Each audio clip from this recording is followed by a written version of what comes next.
Welcome sa Dries TV. Kung interesado ka sa ganitong news, huwag kalimutang isubscribe ang ating YouTube channel. Maraming salamat! Welcome back again sa ating YouTube channel mga kakimpaw, and sa update natin ito ang pag-uusapan natin ay tungkol sa mga importanteng kaganapan kina Kim and syempre kay Paula Avellino. Pero bago po ang lahat, maraming salamat sa inyong patuloy na pag-support at pagsubaybay sa mga daily update natin. Kaya naman bilang pasasalamat, narito po ang ilang napili kong komento patungkol ito sa naging previous update. Unang komento mula po ito kay Ginang Arlene Casis. Sabi niya wala yan sa ratings, Miss Dres. Sa mga advertisement yan papaldo kasi ang daming pumasok na ads sa The Alibay. Mali natin sa first episode lang yan mababa, baka bumulusok yan pataas. Tama po kayo dyan, Ginang Arlene Casis. Ang totoong labanan po dito mga kakimpaw ay yung dami po ng advertisement. Kaya nga po nagpapaligsahan sa taas ng ratings ang mga programa para makakuha po sila ng maraming ads. Pero itong The Alibay mga kakimpaw, hindi man mataas yung ratings nila kumpara doon sa Sangre, pero sila po ang nakakuha ng pinakamataas na advertisement na nasa 100 plus lang naman. Samantalang yung katapatan po nila, nasa ilan nga mga kakimpaw, basta hindi lalagpas yan ng 100.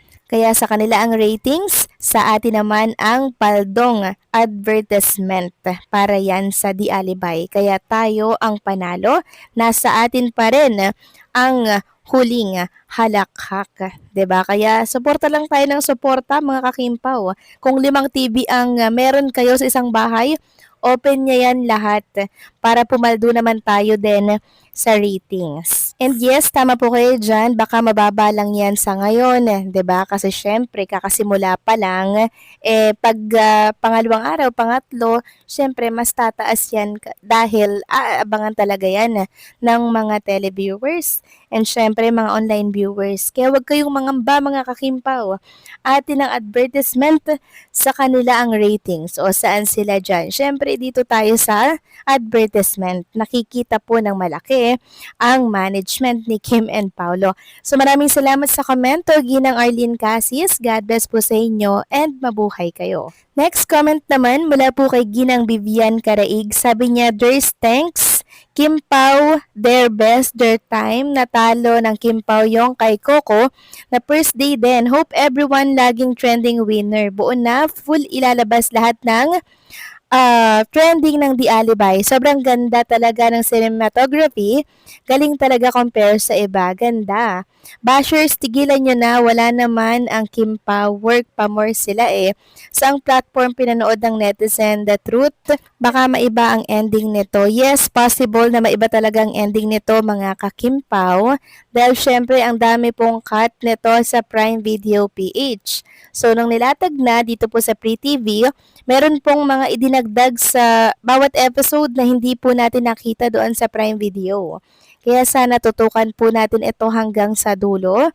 Nang sa ganun malaking tulong na din ito kay Kim and Paulo. Malay nyo mga kakimpaw, yung happy ending pala no, ang magwagi at hindi naman pala namatay, itong si Vincent at malay nyo, panag-inip lang pala yung pagkamatay ni Vincent. Tapos magigising si Stella Marie sa napakahabang pagkakatulog na buhay pala itong si Vincent. Tapos magpapakasal sila sa Canada. O, 'di ba mga kakimpaw? Ganyan yung minamanifest ko na pinali po ng The Alibay. Kaya sana bigyan tayo ng happy ending ng series ni Kim and Paulo. So maraming salamat sa komento, Ginang Vivian Karaig. God bless po sa inyo and mabuhay kayo. So ito na nga pag-usapan na natin ang mga balita po na nakalap natin sa gabing ito. At unahin na nga nating pag-usapan ang tungkol nga dito sa pilot episode po ng FPJs ang Batang Quiapo. So, ikinumpara po ito ng ilang mga Kim Pao fans dito po sa pilot episode din ng The Alibay na halos magkaparehas nga lang naman. Sabi nga dito, the pilot episode of FPJ Batang Quiapo premiered February 13, 2023, peak at 241,509 concurrent simultaneous viewers on YouTube. This figure is from the official Kapamilya online live stream on ABS-CBN Entertainment. Tapos, dito naman po sa The Alibay, 347,515. So mas nakalamang pa nga po ang Di Alibay mga kakimpaw kasi yung kay Coco 341 tapos yung sa Di Alibay 347. Kaya panalo pa rin po ang Di Alibay mga kakimpaw dahil halos katapat lang natin ang views ng FPJ's Batang Quiapo sa live nito. Samantalang next topic naman tayo, nagpasalamat nga po si Paula Avellino kanina sa mga sumusuporta dito po sa Di Alibay nila ni Chinita Princess.